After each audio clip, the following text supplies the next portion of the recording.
Et bonjour à tous, bienvenue pour une nouvelle vidéo. Aujourd'hui je vais t'apprendre comment réaliser un fruit sando, ce fameux sandwich aux fruits ou à la fraise que l'on voit souvent dans les animes ou au Japon, très populaire à Tokyo, dans les grandes villes, on en voit même dans des distributeurs. Et je vais t'expliquer comment réaliser tout ça.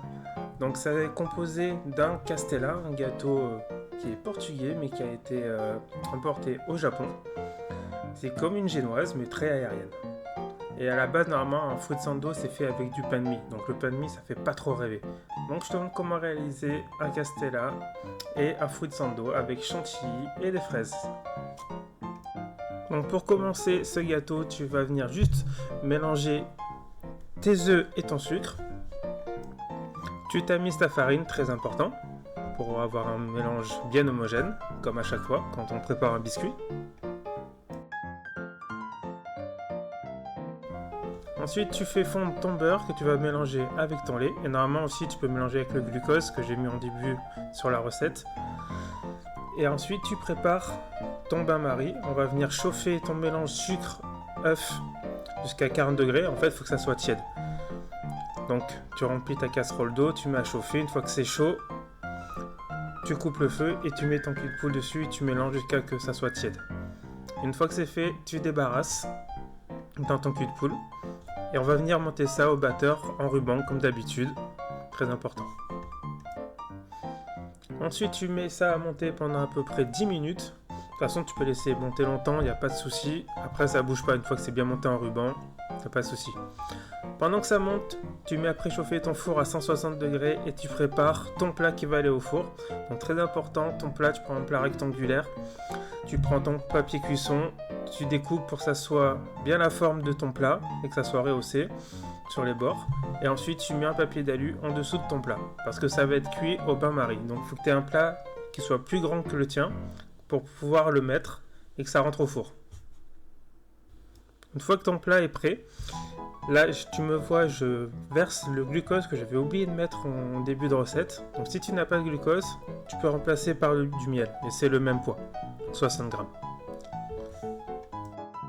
Donc là, une fois tu vois que ton mélange est enfin bien monté, qui déborde presque de la cuve, qu'il est bien monté au ruban, c'est bon, tu peux l'arrêter et on va finir notre mélange.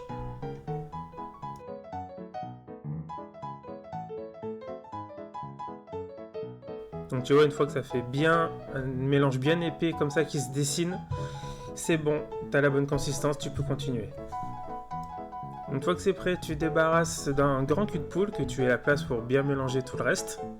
Donc c'est pour ça, moi je l'ai débarrassé, j'avais un plus gros récipient, c'était plus facile pour mélanger. Donc pas d'un petit, sinon tu vas galérer à bien mélanger.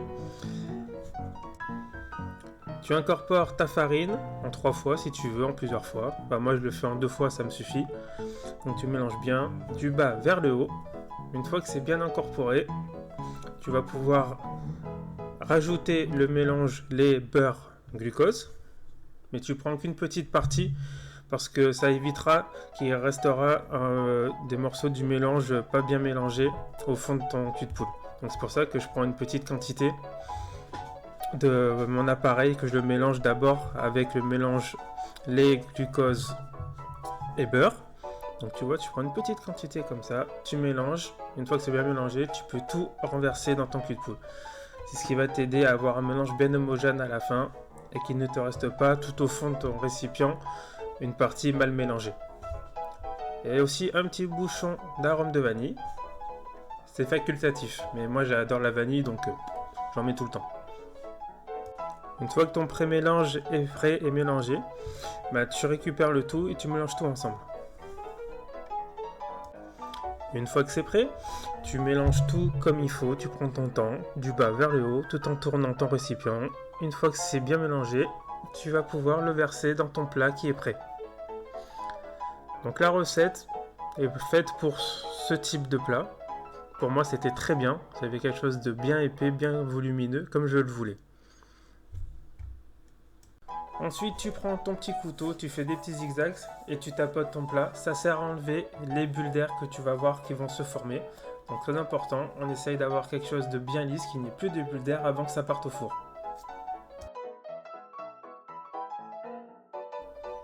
Une fois que c'est prêt, tu mets ton petit plat dans le grand plat. et tu verses de l'eau jusqu'à la moitié à peu près du plat pour que ça puisse bien cuire comme il faut au bain-marie. Donc tu vas cuire tout ça pendant à peu près 55 à 60 minutes, ça dépend des fours. Mais moi j'ai cuit pendant 1 heure, j'ai mis 60 minutes. Donc très important, pendant que tu le cuis, tu n'ouvres pas du tout ton four. Tu ne l'ouvres pas avant qu'il soit cuit. Ou quand tu vois que tu arrives à 55 minutes, tu peux l'ouvrir pour vérifier la cuisson et planter le couteau. Mais ne l'ouvre surtout pas avant, parce que sinon ça va retomber. Donc tu regardes à travers ton four pour voir s'il gonfle. Une fois que c'est fait, tu laisses tiédir pendant 5-10 minutes pour pouvoir le prendre et le démouler facilement. N'attends pas qu'il soit trop froid. C'est mieux qu'il soit bien tiède pour pouvoir le démouler facilement hors de ton plat. Une fois qu'il a refroidi, j'ai paré les bords pour avoir quelque chose de bien carré, bien uniforme. Après avec cette recette, j'ai réussi à faire 2 gros fruits de sando. Donc là, j'ai coupé en 2 d'abord le gros morceau qu'on avait. Et après, j'ai recoupé en 2 la deuxième moitié. Parce que couper en une fois, en 2, le gros rectangle qu'on avait, trop risqué. Puis on passe à la réalisation de notre chantilly. Donc ça sera une chantilly mascarpone vanille. Pourquoi une chantilly mascarpone? Parce que ça va bien tenir, pour que ça soit assez compact pour pouvoir découper comme il faut et avoir une belle découpe pour notre fruit de sando. Donc c'est très simple, tu mets tout ensemble dans la queue du batteur et tu montes. Par contre, il ne faut pas une chantilly trop ferme. Il faut que ça soit souple quand même pour pouvoir justement bien l'étaler et avoir une belle découpe après quand c'est pris au frigo. Donc voilà, une fois que tu as cette belle texture ferme mais très souple, c'est bon, tu peux attaquer le montage de ton gâteau. Donc tu commences par étirer ton rouleau de film pour pouvoir monter ton gâteau dessus et de faire en sorte de, après le montage, pouvoir bien l'envelopper comme il faut. C'est ce qui permettra d'avoir une belle découpe après quand il sera bien filmé, bien compact. Donc tu déposes ton rectangle de Castella. Tu mets une première couche de chantilly, donc tu étales bien de partout. Tu mets une belle couche, pas trop fin non plus, ni trop épais, entre les deux. Ensuite, tu vas venir déposer en diagonale les fraises, mais entières. Tu les mets entières, les fraises. C'est ce qui va nous permettre d'avoir une belle découpe quand tu vas couper en diagonale. Après, pour faire les 2 morceaux de fruits de sando, j'ai dû remonter de la chantilly parce que j'en avais pas assez. J'en avais assez pour faire le premier montage, mais pas assez pour la deuxième partie. Donc une fois que c'est fait, tu mets tes belles fraises en diagonale, comme ceci. Puis aussi, tu vas venir en mettre après juste à côté, et toujours entière. C'est important d'avoir des gros morceaux de fraises. Comme ça, quand tu découpes, ça fait la belle rondelle de fraises bien découpée, bien jolie.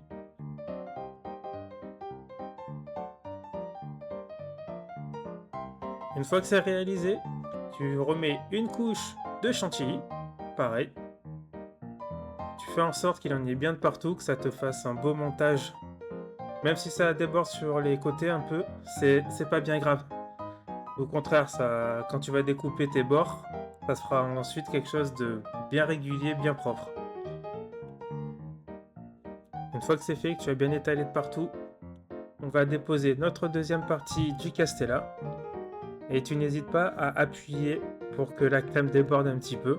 Comme ça, tu auras quelque chose de bien tassé et bien compact ensuite, quand ça sera parti au frigo. Ensuite, pour le biscuit, si tu veux, c'est facultatif. Tu peux l'imbiber, tu peux faire un petit sirop si tu veux, comme pour un fraisier. Mais franchement, le gâteau est très bien comme il est. Après, si c'est un petit plus, si tu as envie que ça soit un peu plus moelleux. Mais de base, franchement, avec la chantilly et les fraises, c'est très bien. Donc une fois que tu as mis ton deuxième biscuit, avec ta spatule, tu viens lisser sur les côtés l'excédent de chantilly qui dépasse. Donc n'hésite pas à remettre un petit peu de chantilly sur les bords si tu vois que ça dépasse pas. Comme ça, tu auras quelque chose justement de bien net, bien carré, bien compact.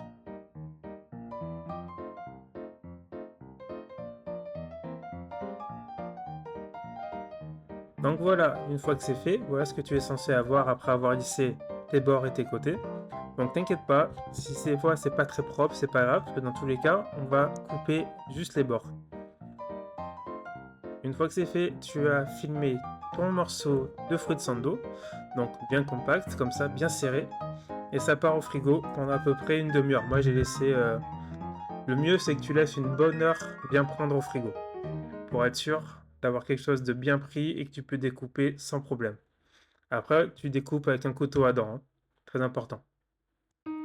Donc, toi que ton gâteau est pris, qu'une heure est passée au frigo, tu viens le prendre et on va venir découper. Donc, la taille, j'ai pris la taille d'un pain de mie en fait. J'ai mis un pain de mie sur le dessus pour avoir la taille, puis ensuite j'ai coupé les excédents.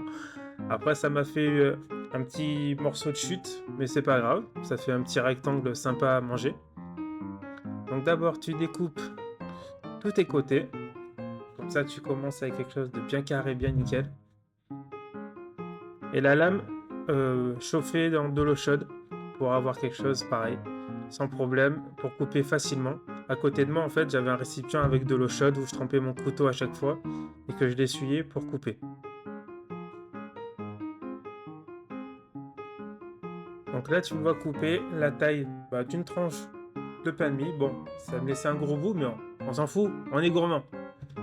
Et voilà, c'était super satisfaisant à couper, que ça sortait super nickel. Regarde la tranche comme elle est parfaite quand tu coupes. Les fraises bien grosses, tu vois l'intérêt d'avoir mis des grosses fraises. Ça te fait une belle tranche nickel. Une fois que ton carré est coupé, tu le coupes en diagonale, comme ça te fait ton sandwich, ton fruit de sando à la fraise. Donc voilà, tu as une bonne recette que tu vas pouvoir partager avec tes amis ou ta famille.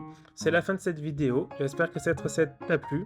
Donc, partage, like, soutiens la chaîne. On est bientôt à 100 abonnés. C'est énorme pour moi.